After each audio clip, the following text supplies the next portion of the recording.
Coming up on 5 News this morning, a bill debated by Arkansas lawmakers that's pretty controversial. A method of execution that's heading to the governor's desk. Plus, the Hogs are Music City for the SEC tournament. We'll have a preview of their game against South Carolina. Weather impact alert across the River Valley for this evening. A few strong storms might turn severe. We'll talk about it coming up. And water rates in Bentonville are about to double after city leaders approve a rate hike. We'll talk about what this means for you.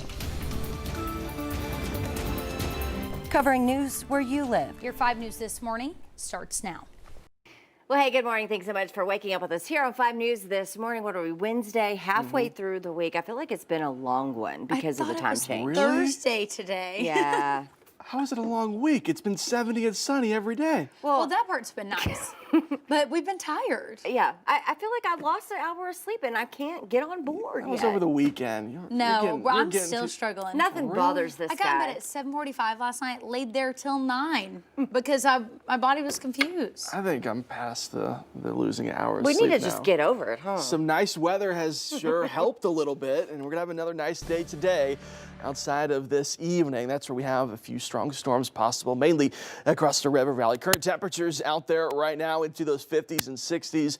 Beautiful as you head out the door this morning, at least comfortable. We'll see plenty of sunshine throughout the day today. Another day where we'll see those daytime highs climbing up into those 70s and 80s for us today. Take a look at these daytime highs. Another breezy day today with those winds coming up from the south. Again, daytime highs upper 70s, low 80s. For the most part, you're going to see another nice day today. It's not until this evening that's when we have the chances of a few of those isolated thunderstorms. That's why we have that weather impact alert specifically across the River Valley this evening. A few chances for isolated thunderstorms here and there could bring the chances of a few hail cores and some strong winds. There is a low tornado threat, but it's just that, a very low threat. My main concern is going to be the chances for some of those larger hailstones. Make sure you have a way to get those warnings if we do have severe weather this evening. Futurecast shows us this. We're going to build in cloud coverage by the time we get to this evening, anywhere between 9 p.m. That's where we could have a cluster of thunderstorms, very isolated, mainly south of I-40, and that would bring the chances of maybe some of those larger hailstones, maybe some of those strong winds as well. Good news is by the time we get to midnight going into our Thursday morning, that system is done. And then Thursday, it looks overall pretty nice. Here's two things I want to point out to you when it comes to the threats for this evening. Two things that stand out: the chances for some strong winds associated with those isolated thunderstorms, but also the chances for some larger hailstones this evening as well. Yes, there is a low-end tornado threat, but it's just that, a very low threat. Again, my main concern would be the chances for some hail. We'll talk about it coming up. All right, we've got you covered around the clock with weather coverage on our 5+ app. Just scan the QR code here and we'll send that link to you so you can easily download it. There you can follow the weather team as they track the weather today and provide updates on weather that could impact you. All right, turning now with Morgan 5 News reporter Morgan Wrigley. We're talking about water rates in Bentonville today. You can expect that water bill to look a bit different next month. Yeah, city leaders just approved a major rate hike, doubling the cost of water. And Morgan, people aren't acting like they're too excited about this one. Yeah, they're not. And starting next month, Bentonville residents, that's when they'll see their water rates jump by 100%. City leaders say this was needed to repair leaks and help with operation costs, but not everyone agrees with how it was handled. While water rates will double, the overall utility bill will go up about 12%. Residents and business owners spoke out against this change, many saying they understand the need for an increase, but not one this big. Mayor Stephanie Orman says in the future they do want to look at other options to help with infrastructure issues. No one wants to raise rates. It was a really hard decision for everyone tonight. We've been through multiple, scenarios and ways to get there, and sometimes at some point you just have to make a hard decision. So we have several things that we need to look at, but we really needed to keep the funding coming to go after the leaks. Orman says the city has made a commitment to looking at the rates annually, and they want to be able to bring them down in the future. Morgan Wrigley, 5 News.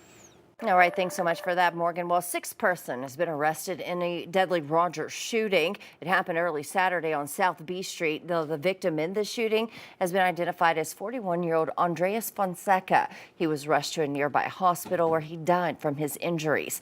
The 6th suspect, Jordan Mandajano, was the latest to be arrested and charged in the shooting. Prosecutors also announced the arrest of Jesus Rodriguez and Christopher Nicasio on Tuesday. Jared Stiles, Amy Mondahano, and Eileen Roca were arrested on Monday. All 6 are charged with capital murder. Meanwhile, a Washington County judge has set a trial date next year for multiple civil cases against Dr. Brian Hyatt. Former patients accused the Rogers psychiatrist of coercion, abuse, and false imprisonment at Northwest Medical's behavioral unit to fraudulently collect Medicare funds. The lawsuits are consolidated, with attorneys deciding which 2 cases to try first.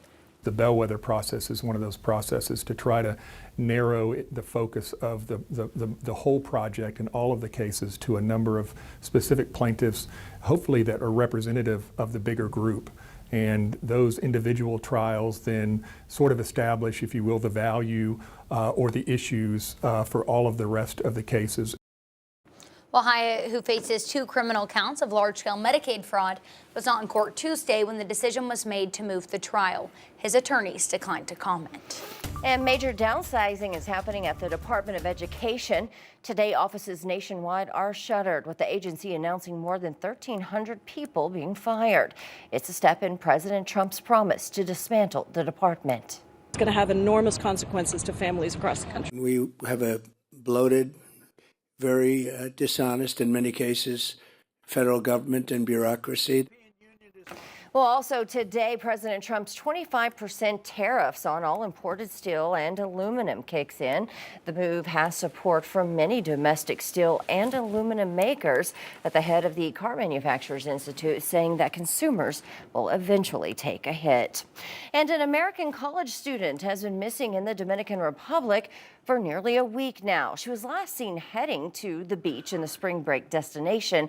This right here may be the last known image of 20-year-old University of Pittsburgh student Shadishka Konenka before she vanished. Surveillance video from the early morning hours of March 6th show her and 5 others walking together towards the beach. A Dominican police source tells CBS News that she and the other women she was traveling with went to the beach with 2 American men. Her friends returned to the hotel while she and one of the men stayed behind. Later video appears to show him returning alone just before 9 a.m. All right, let's get you out the door this morning. Time just after 6:30. Here's your traffic update for you. Good news is no accidents, no slowdowns to worry about this morning. Here's a look at I-540 there over Rogers Avenue. Traffic starting to pick up this morning. Again, nice throughout most of the day, but by the time we get to this evening, that's where we could have maybe a few isolated thunderstorms, mainly across the river valley. We'll talk about those latest threats coming up. All right, thanks for that, Stephen. Well, taking a live look out in Nashville this morning with Earth Cam, where the Hog Hoops will take the court today for the SEC tournament. 5 News Sports Director Alex Stewart has a preview of what the Hogs can expect on day 1 of the SEC tournament.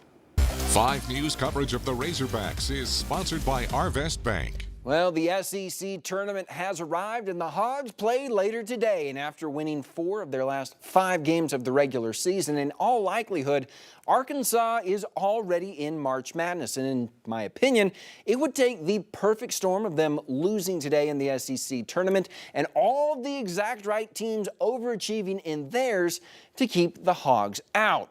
As for them losing in that part of the equation, well, remember that one loss in the regular season I mentioned just moments ago? Yeah, that was to South Carolina, the team they're facing today. Though, depending on how you see it here, the Razorbacks are getting a chance at revenge or redemption, because just 11 days ago, the Gamecocks embarrassed the Hogs, holding them to 3 made shots and just 14 points in the first half of a 72-53 defeat. Well, they manhandled us last time. They're a very physical team. They dominated us with the 4 and the 5. I think they scored around 50-some points between those two. They posted the ball. They offensive rebounded. This is going to be a physical game. Our guys have to play with a sense of urgency. They make things hard for you, so you better move the ball and put them on their heels. And so the rematch has arrived, and you have to like the Hogs' chances to get that loss back and advance, which if they do, the revenge tour would continue against Ole Miss, who beat Arkansas. Then with the win there, it would put them against Auburn, who was another team that beat the Hogs. I think you're picking up a trend here. But first things first, it's South Carolina, and it's later today at noon. That's going to be it for your sports. Have yourselves a great day. In other news, Arkansas women's basketball coach Mike Neighbors is stepping down. Now, this comes after 8 seasons on the Hill and after Neighbors helped the team make 2 NCAA tournament appearances. The coach did not provide a reason for the decision, but said in a statement that coaching the Hogs was a lifelong dream. We have much more of this at 5newsonline.com. Right now, the search is underway for his replacement.